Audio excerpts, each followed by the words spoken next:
In this video, I'll be sharing with you guys the 5 investments that you can make in 2021 that has potential gains.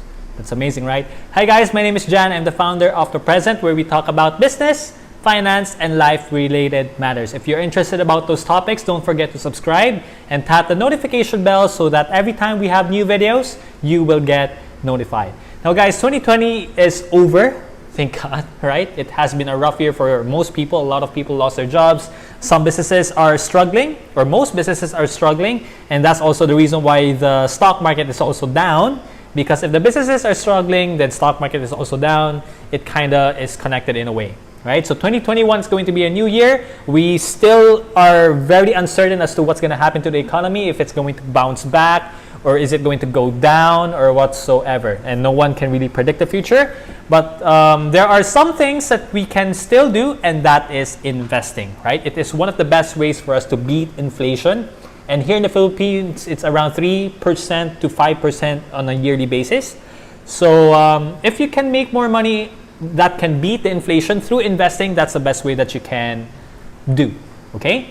So what are these things? The first one is, this is non-negotiable for me, which is you have to really invest in yourself, guys. When it comes to investing in yourself, you have to understand like everything, okay? For example, if you want to be a businessman, then you invest in yourself in terms of attending courses that allows you to become a businessman. If you want to invest in a certain stock or in a certain market, it may be crypto market, stock market, whatsoever market. And if you want to minimize your risk and maximize your gains, that you have to invest in yourself first. It is really not a good idea for you to invest your money in a certain asset class if you yourself don't even know what it is. If you yourself don't even know how it works, what's the concept of it, how it makes money, is it even legal, is it legit, or whatsoever, right? And this has been a thing that I have been sharing to people like ever since, that you really have to invest in yourself, because the more that you do, the chances of you winning in terms of your investments is really high, because you know what you're getting yourself into. That's number 1, okay? Number 2 is real estate, right? Real estate. The good thing, well, it's also a bad thing, right? The good thing about this pandemic is that a lot of people invested in a certain real estate. It may be condominium, it may be a house and lot that they are paying on a monthly basis prior to the pandemic.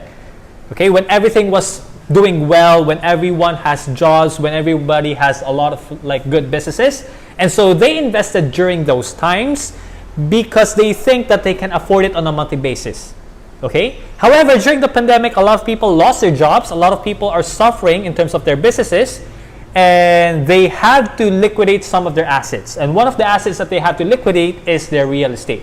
If you have the extra cash, you have the advantage because you can dictate the price that you want to buy it for, and then the chances of the seller giving you that price is high. Because they don't have a choice. They need the money. You have the money. You have what they want, so they can give you what they need. Do you get it so far? And a lot of, for example, if you want to buy some condominium units, this is just an example.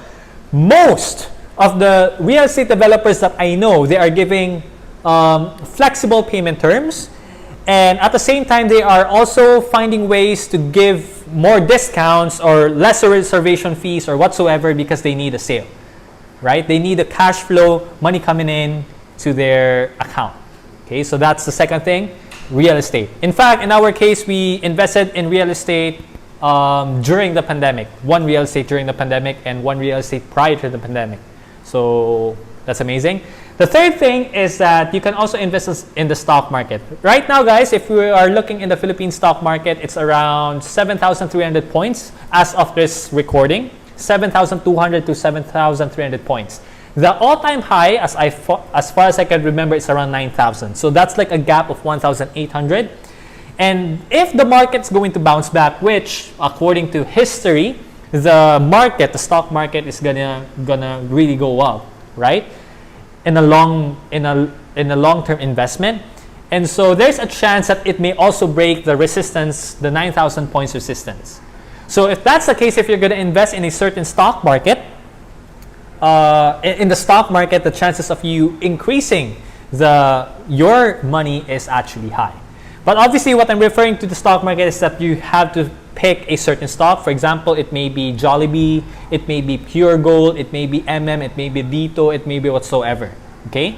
So if you want to invest in a specific stock, then you have to make sure that it has an intrinsic value. It's low today, but it has a good chance that it's going to bounce back in the future, right? The future may be tomorrow, next week, next month, next year, as long as it has a chance it's going to increase. That's the stock market. You have to pick a certain stock. So that's the third one.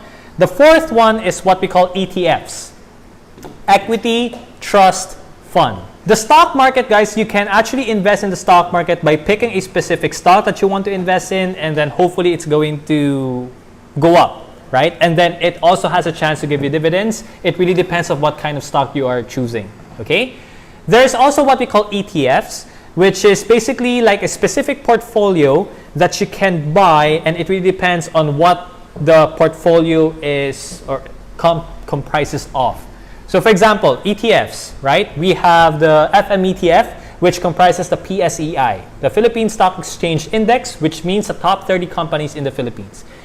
In the US, they have what they call S&P 500, right? Which is the top 500 companies in the United States. So if you buy that certain ETF, okay, you're technically investing in the top 30 companies in the Philippines or the top 500 companies in the United States.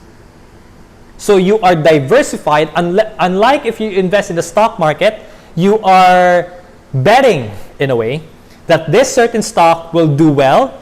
And if it does, then congratulations. But if it doesn't, then lesson learned, maybe. I don't know. Right? So that's the difference between investing in a specific stock and ETF. They belong in the same category, which is stock market, but the stock picking is different from the ETF. I hope that makes sense. So that's number 4. Number 5, investment is cryptocurrency. So guys, as of this recording, Bitcoin and Ethereum and the cryptocurrency market is really going up. Try to imagine in a short span of time, from $9,000, it became $33,000. I'm referring to Bitcoin, and that's a huge leap. And that's also the reason why a lot of people think that it's a scam. A lot of people think that it's good. Some want to invest. Some are skeptical about it or whatsoever, right? In fact, as of now, $33,000 is its all-time high in terms of the value of Bitcoin. Okay? So, cryptocurrency, how it works is that for me, it's gonna be like the disruptor of the finance industry, right? So if Facebook was able to disrupt the news or the media industry, and Airbnb was able to disrupt the real estate industry, the cryptocurrency, the blockchain technology is going to be the same thing with the finance thing, okay? And Bitcoin, Ethereum, they are the most popular, but Bitcoin is actually like the mothership in a way, or the spearhead of all the cryptocurrencies, okay? And there you go. So those are the 5 things. And the good thing about it, guys, these 5 things, yourself, real estate, stock market, ETF, and cryptocurrency, I was able to invest in all of these back in 2020. And even up to now, it's doing well. And I'm not going to say that it's going to do well this year, because again, I don't want to predict all the things or these things, right? Because the markets are very uncertain. But I think maybe it's going to go up, but I'm in it for the long term, so I don't really care if the price action on a daily basis will go down or will go up, as long as it in the long term it's going to do well. Okay? So, I'm sure that this is quite an information overload, but there is a process that can help you out with this in terms of identifying what's a good investment for you. And actually, we have a collaboration with NBU this coming January 28 to 30. Right? The link is around this video. Actually, it's in the description. If you want to join that event, feel free to join the event. I will be talking about wealth creation, and together with 20 plus speakers who will be talking about different things: e-commerce, personal development, freelancing, and so on and so forth. All right? So guys, those are the things that you can invest in 2021 that has potential gains. Now, maybe I didn't mention everything, and you have also you also have investments that you think it's going to be well or do well this coming 21, let us know in the comment section, and see you on the next video.